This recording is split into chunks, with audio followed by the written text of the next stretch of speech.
এখানে আপনারা কি করছেন এগুলো? আরে বোন, তুই দেখছো তোমরা আমার বোন এখন ম্যাজিস্ট্রেট হয়েছে, তা তুই এই ময়লা জায়গা আসলি কেন?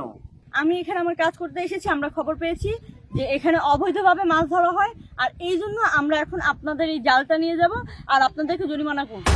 কি কইতেছিস বোন? তুই আমার আপন রক্তের বোন, তুই এখন ম্যাজিস্ট্রেট। তোর ভাই এই এই জাইলা মেল্লা কইরা তোরে বড় করছে, আর তুই সেই জালে টালের এই মাছ টাছ নিয়ে এই সমস্ত কথাবার্তা বলতেছিস? ম্যাজিস্ট্রেট বাবা, আমরা তো সমুদ্রে নদীতে তো মাছ ধরি না, তো আমরা তো এই ঘেরে পুষ্কুনিতে মাছ ধরি আপা। এসব আবেগের বিষয় আমি এখানে দেখতে আসিনি। আমি এখানে আসছি আমার দায়িত্ব পালন করতে। সরকারিভাবে নিয়ম আছে যে এরকম কিছু করতে দেখলে আপনাদের জাল আমাদের দখলে নিয়ে নেন। এই জাল নিন। আরে রাখেন, কি করতেছে? এই যে জালটাই না, দিনে রাইতে এই যে শীতের মধ্যে কাদার মধ্যে এই যে টাকা উপার্জন করে তোরে লেখাপড়া শিখাইছি, তোরে মানুষের মতো মানুষ করছি, তোরে বিশেষ ক্যাডার বানাইছি।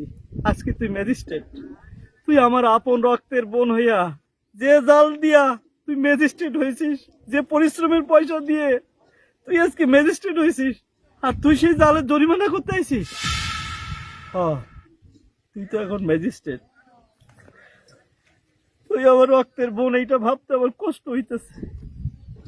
তোর জন্য আমি কি করি নাই, জীবনে একটা বিয়ে পর্যন্ত করি নাই যে তোর একটা ভালো জায়গা হোক, তোর স্বপ্নটা পূরণ হোক।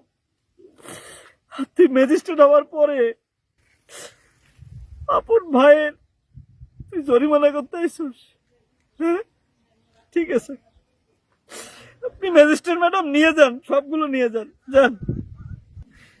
আমরা কি খাবো, কোথায় থাকবো, এই চিন্তা আপনারা করুন লাগবে না ম্যাডাম।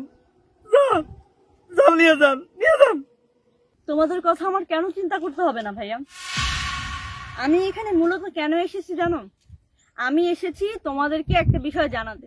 সেটা হচ্ছে আমি তোমাদের জন্য একটি মাছের প্রজেক্ট হাতে নিয়েছি এবং সেটাতে তোমরাই কাজ করবে, অন্যের ঘেরেতে আর তোমাদের কাজ করতে হবে না। এবং ওইটার মালিক শুধু তোমরাই, শুধু তুমি একা না, ওনারাও। কারণ কি জানো ভাইয়া, তোমার কি মনে আছে আমি যখন পরীক্ষার ফি দিতে পারছিলাম না, এমনকি তোমার কাছেও টাকা ছিল না পর্যাপ্ত পরিমাণে, তখন ওনারা তাদের একদিনের খাবার টাকা দিয়ে, তাদের একদিনের সারাদিনের উপার্জন দিয়ে আমাকে পরীক্ষা দিতে সহায়তা করেছিল। এবং তোমাদের এই পরিশ্রমের কারণে আজকে আমি এতদূর পৌঁছাতে পেরেছি। আর তুমি কি করে ভাবো যে তোমার এই কাজকে আমি কখনো ছোট করে দেখবো বা অসম্মান করব?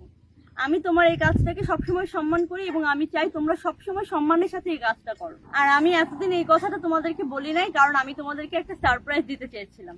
আর আমি এতদিন নিজের উপার্জনের পরিশ্রমের টাকাগুলো জমিয়ে সেই টাকাটা দিয়ে এই প্রজেক্টটা করেছি, আর এটাই ছিল আমার সারপ্রাইজ। আসলে বোন, তোর ভিতরে যে প্রকৃত মানবতা আছে এটা তুই প্রমাণ করলি।